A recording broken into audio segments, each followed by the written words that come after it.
He is one of those, I think, really rare individuals that knew what he wanted to do from a really young age. I think like at around age 12, my parents knew that he was into journalism and they bought him a toy microphone and a speaker to play with.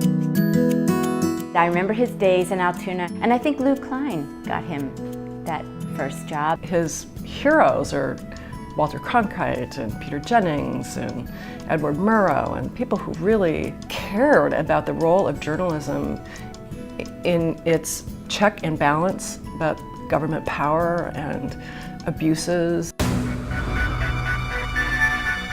This building in South Philadelphia has been singled out as a prime example of questionable Homeland Security spending. It is supposed to be a state-of-the-art intelligence center, but some are calling it a wasteful white elephant. He always talks about what a big impact the Kennedy assassination made on him, and watching the news coverage of that made him realize that that was really where he wanted to be. He wanted to be in the center of history. David is a pro's pro.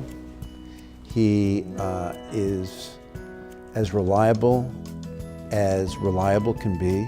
He will go out on any story, no matter how complex, and you know 100% that he's going to come back with the story told as well as it can be told.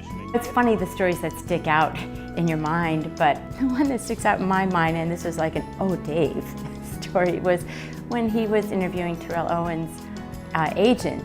One of the things I learned pretty quickly was who were the go-to reporters, who were the reporters you could trust to do the difficult stories, the tough stories, complicated stories, and stories that meant a lot to our viewers. There's no telling how close Philadelphia may have come to disaster. When he speaks, the viewers listen, and they trust what he says. He knows the fabric of the neighborhoods. He catches the nuance of his stories, particularly if they're neighborhood stories in the city, because he grew up here, and he knows Philadelphia as well as, or better, than virtually anybody. It may be the end of an era with the passing of Dick Clark, but what he started here obviously lives on in the hearts of countless Americans who grew up with Bandstand. David has, besides me, he has the two great passions in his life. He loves to play golf, and he loves to sail, both of which he does with this sort of single-minded determination. He really is a Renaissance man, and I think he's